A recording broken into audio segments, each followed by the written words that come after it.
एक बहुत ही सफल और धनी व्यापारी का एक पुत्र था जो बेहद आलसी और मनमौजी था। व्यापारी अपने पुत्र की इस आदत से बहुत ज्यादा परेशान था। वह जानता था कि उसके पुत्र की इस आलसी प्रवृत्ति को जल्द से जल्द दूर न किया गया तो उसका पुत्र भविष्य में खतरे में पड़ सकता है। सिर्फ आलस्य ही नहीं बल्कि उसका पुत्र बहुत फिजूल खर्च भी करता था और कभी किसी काम में मदद भी नहीं करता था।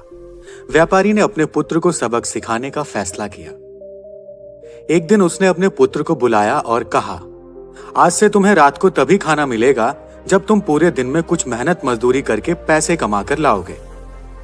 पहले तो पुत्र को अपने पिता की इस बात पर विश्वास ही नहीं हुआ, पर जब उसने अपने पिता के गंभीर चेहरे को देखा तो वह समझ गया कि वह मजाक नहीं कर रहे थे। वह लड़का अपनी माँ के पास गया और सब कुछ बताकर उनसे मदद मांगी। उसकी माँ ने उसे एक सोने का सिक्का दिया और कहा कि यह जाकर अपने पिता को दे देना। रात को भोजन के समय जब पिता ने पुत्र से पहले दिन की कमाई के बारे में पूछा तो पुत्र ने फटाफट सोने का सिक्का दिखाया जो कि उसकी माँ ने दिया था। सोने का सिक्का देखते ही उसके पिता समझ गए कि उस दिन लड़के ने कुछ नहीं कमाया था। पिता ने कहा, जाओ और इसे घर के पास जो कुआं है उसमें इस सोने के सिक्के को फेंक दो। बिना किसी हिचकिचाहट के लड़के ने सोने के सिक्के को कुएं में फेंक दिया। उसके पिता को पता चल गया था कि वो सिक्का उसकी पत्नी ने दिया था, तो अगली सुबह पिता ने अपनी पत्नी को उसके माता पिता के घर भेज दिया। जब सुबह बेटा जागा तो उसे पता चला कि आज उसकी माँ उसे पैसे देने के लिए नहीं है, इसलिए वह अपने दादा के पास गया और सारी बात बताई। उसके दादा को उस पर दया आ गई और उन्होंने भी एक सोने का सिक्का उसे दे दिया। उस रात जब उसके पिता ने उससे कमाई के बारे में पूछा तो उसने फिर से सोने का सिक्का दिखाया जो कि उसके दादाजी ने उसे दिया था। उसके पिता ने उसे उस सोने के सिक्के को फिर से कुएं में फेंकने के लिए कहा। जब लड़के ने बिना किसी हिचकिचाहट के उस सोने के सिक्के को भी कुएं में फेंक दिया और खाने की मेज पर लौट आया तो उसके पिताजी को यह देखकर बहुत निराशा हुई। बाद में पिता ने दादाजी को अपनी योजना के बारे में बताया तो वह समझ गए और लड़के को पैसा न देने का वादा किया। जब लड़के को किसी से भी पैसे नहीं मिले तो वह मजबूर होकर काम की तलाश में निकल पड़ा। वह एक दुकानदार से मिला। उसे लगा कि वह दुकानदार उसे कुछ काम दे सकता है और उसकी मदद कर सकता है। दुकानदार ने लड़के की बात सुनी और कहा, मेरे पास एक सामान से भरी बैलगाड़ी है, अगर तुम इसे मेरे घर तक पहुंचा दोगे तो मैं तुम्हें एक चांदी का सिक्का दे सकता हूं। लड़का राजी हो गया और काम पर लग गया।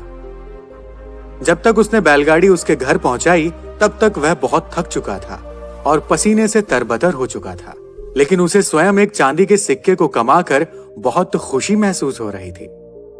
अपने पिता को यह दिखाने के लिए वह तुरंत घर की ओर भागा और बड़े गर्व के साथ उसने वह चांदी का सिक्का अपने पिता को दिखाया।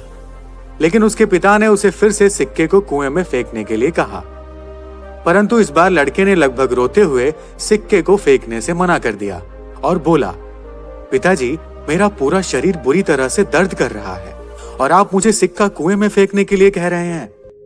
पिताजी ने मुस्कुराते हुए कहा, जब आपकी मेहनत का फल बर्बाद होता है तो बहुत बुरा लगता है ना? यह चांदी का सिक्का तुम्हारी मेहनत और पसीने की कमाई है, इसलिए तुम्हें इसे फेंकने में दर्द महसूस हो रहा है। जब तुमने सोने के सिक्कों के लिए मेहनत नहीं की थी तो उन्हें कुएं में फेंकने में तुम्हें जरा भी हिचकिचाहट महसूस नहीं हुई, पर अब तुम समझ चुके हो कि इन चांदी के सिक्कों का मूल्य तुम्हारी कड़ी मेहनत है। लड़के को परिश्रम का महत्व तो समझ में आ गया था और अपनी गलती का एहसास भी हुआ। उसने पिताजी को धन्यवाद दिया और कहा, पिताजी, आप नहीं जानते कि मैं आपका कितना आभारी हूं।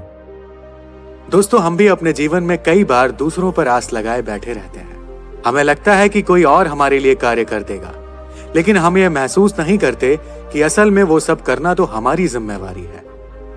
कभी कभी जिंदगी के सबसे अच्छे सबक सबसे कठिन परिस्थितियों से मिलते हैं। कड़ी मेहनत का मूल्य केवल उसका फल पाने में नहीं है, बल्कि उसकी उपलब्धि का एहसास और खुशी उससे कहीं ज्यादा बढ़कर है। दोस्तों, हमें यह भी सीखना चाहिए कि कभी भी जो चीज हमारे पास पहले से मौजूद है उसको कभी व्यर्थ नहीं करना चाहिए। हमें जो भी मिला है उसका आदर करना चाहिए और जरूरी काम में उसका उपयोग करना चाहिए, क्योंकि जो भी हमें मिला है हो सकता है उसमें हमारी मेहनत नहीं हो, पर वो किसी न किसी का परिश्रम जरूर है। तो कभी भी किसी की कमाई को व्यर्थ नहीं करना चाहिए। दोस्तों, आशा करते हैं कि आपको यह वीडियो बहुत पसंद आई होगी। अगर आपको यह वीडियो पसंद आई हो तो इसे अपने दोस्तों के साथ शेयर करिए और ऐसे ही मोटिवेशनल वीडियो को देखने के लिए आप हमारे चैनल को सब्सक्राइब कीजिए। मिलते हैं ऐसे ही अगले वीडियो में, तब तक के लिए धन्यवाद।